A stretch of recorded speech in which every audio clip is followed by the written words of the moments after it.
Baik, Assalamualaikum warahmatullahi wabarakatuh. Perkenalkan, nama saya Nur Alfia Lestari, biasanya dipanggil Alfi dengan NRT 5004231 049 dari kelas MTIE Angkatan 2023.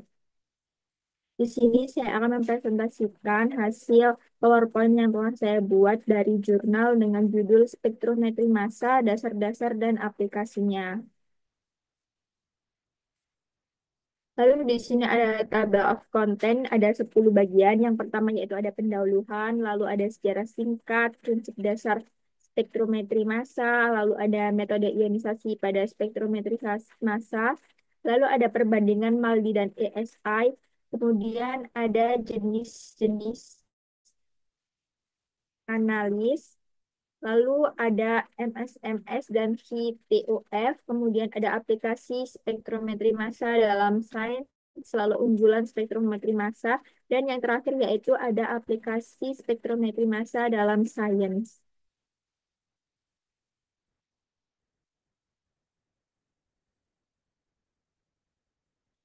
Yang pertama yaitu ada pendahuluan di mana spektrometri massa atau MS ini yaitu teknik analis yang digunakan untuk mengidentifikasi dan mengkarakterisasi senyawa berdasarkan rasio muatan-muatan dengan satuan M per Z. Teknik ini dapat digunakan untuk menentukan massa molekul, struktur kimia, dan komposisi unsur suatu zat. Kemudian pada bagian kedua yaitu ada sejarah singkat di mana spektrometri massa ini pada tahun 1886 eh, Eugen Goldstein menemukan sinar kenal yang mengarah pada penemuan ion bermuatan positif.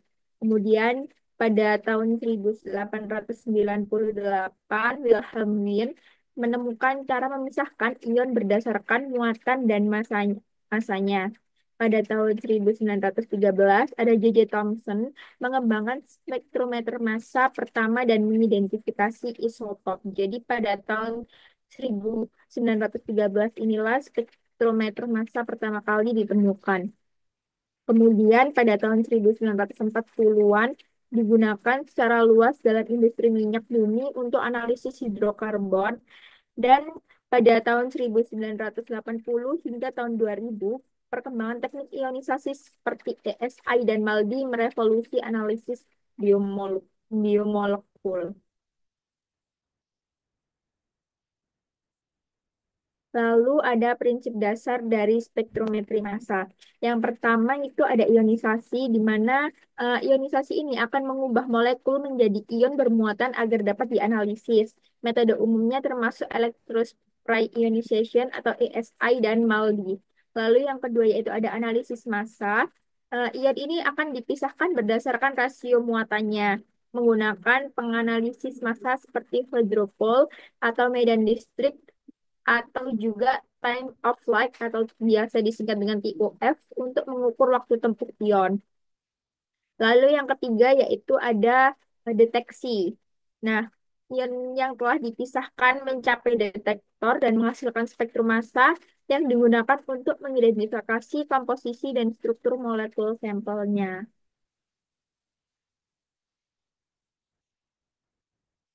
Kemudian pada bagian 4 yaitu ada metode ionisasi dalam spektrometer massa. Ini ada 4. Yang pertama yaitu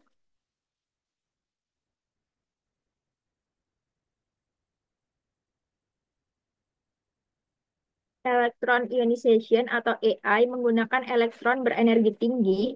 Elektron yang bertabrakan dengan molekul akan menyebabkan pelepasan elektron dari molekul tersebut sehingga eh, menghasilkan ion bermuatan positif dan seringkali menyebabkan fragmentasi.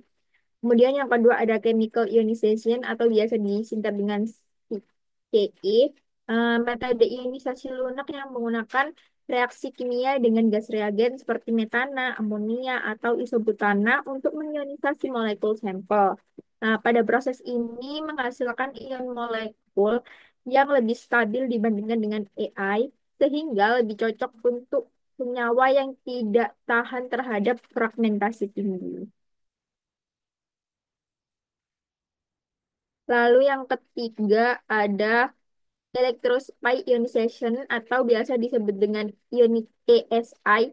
Eh, ESI ini adalah metode ionisasi lunak yang cocok untuk molekul besar seperti protein dan peptida. Prinsip pada ESI ini sendiri yaitu mengubah larutan sampel menjadi aerosol bermuatan listrik. Dapat dilihat pada gambar di bawah ini. eh, Molekul-molekul atau yang ion-ionnya akan disemprotkan, kemudian dia akan bermuatan diberikan tembakan muatan, lalu dia akan bermuatan positif dan negatif. Kemudian yang terakhir yaitu ada MALDI menggunakan matriks seperti media untuk menguapkan dan mengionisasi sampel dengan bantuan laser. Cocok untuk analisis biomolekul besar seperti protein atau biopolimer.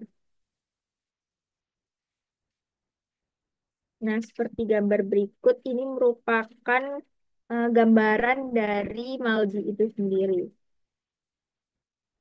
Jadi ini adalah matriks yang nantinya akan mengkristalkan ion-ion.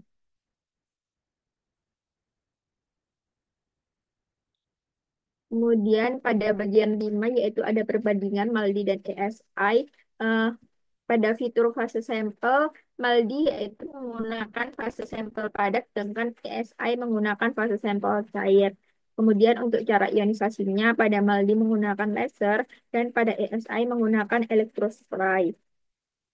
Lalu untuk spektrumnya sendiri pada MALDI itu lebih sederhana, sedangkan pada ESI lebih kompleks. Untuk muatan ionnya sendiri pada MALDI itu tunggal, namun pada ESI bisa multiple. Dan yang terakhir yaitu ada aplikasinya. Kalau MALDI itu proteinik dan polimer, sedangkan ESI itu biasanya digunakan dalam dunia farmasi dan biokimia.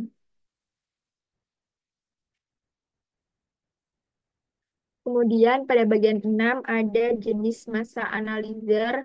Yang pertama ada quadrupole atau Ki. Quadrupole menggunakan 4 batang elektroda untuk memisahkan ion berdasarkan stabilitas lintasan mereka dalam medan listrik. Dapat dilihat pada gambar berikut bahwa ada 4 batang elektroda yang di mana digunakan untuk memisahkan ion berdasarkan stabilitas lintasan mereka. Jadi ini kan nanti ada detektornya. Lalu ada time of flight atau TOF. TOF ini mengukur waktu tempuh ion dalam ruang vakum. Ion dengan massa lebih kecil akan tiba lebih cepat dibandingkan yang lebih besar. Nah, hal tersebut dapat dilihat pada gambar berikut. Pada gambar berikut harusnya ada dua. Ada yang hanya lurus saja, tapi namun juga ada yang direfleksikan. Jika direfleksikan, maka ion-ion ini akan memantul terlebih dahulu dan ion dengan ukuran yang lebih kecil akan tiba lebih dulu atau akan tiba lebih cepat dibandingkan ion yang lebih besar. Dapat dilihat pada gambar berikut, ion yang lebih kecil pergerakannya lebih cepat sampai dibandingkan dengan ion yang lebih besar. Lalu ada Fourier Transform Ion Cyclotron Resonance atau FTICR menggunakan medan magnet kuat untuk menangkap dan menganalisis ion, sangat akurat untuk penelitian protein.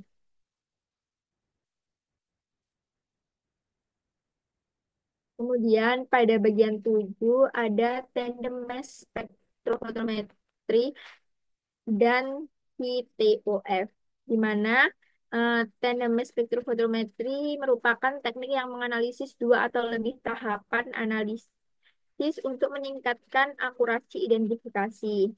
Dan HTOF sendiri yaitu kombinasi quadrupole dan TOF untuk resolusi tinggi.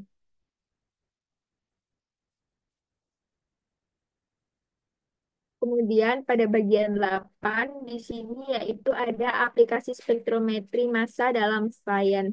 Di sini ada 4 bagian. Yang pertama yaitu digunakan dalam dunia farmasi. Biasanya ini untuk analisis komposisi obat dan metaboliknya dalam tubuh. Yang kedua pada forensik, biasanya digunakan untuk identifikasi senyawa dalam sampel biologi seperti darah, urin, ataupun rambut. Yang ketiga ada proteomik, biasanya digunakan dalam analisis protein dalam penelitian medis dan penyakit.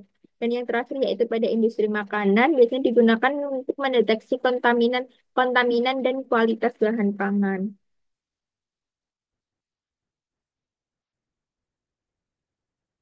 Lalu yang kesembilan yaitu ada keunggulan spektrometri massal.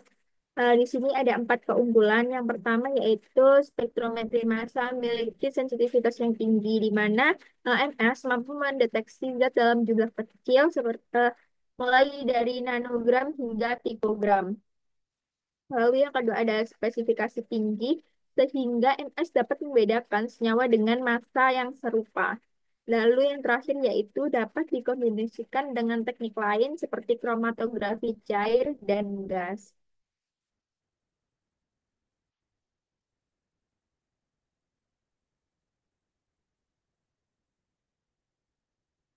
Lalu pada bagian 10 yaitu kesimpulan, spektrofotometri massa adalah alat yang sangat kuat dan fleksibel untuk analisis kimia dan biologi. Dengan kemajuan dalam metode ionisasi dan analisis massa, MS merupakan telah menjadi standar dalam banyak bidang penelitian dan industri. Meskipun masih menghadapi beberapa tantangan teknis dan biaya, namun manfaat dari MS sendiri sangat luas sehingga menjadikan teknik analisis yang sangat berharga di masa depan.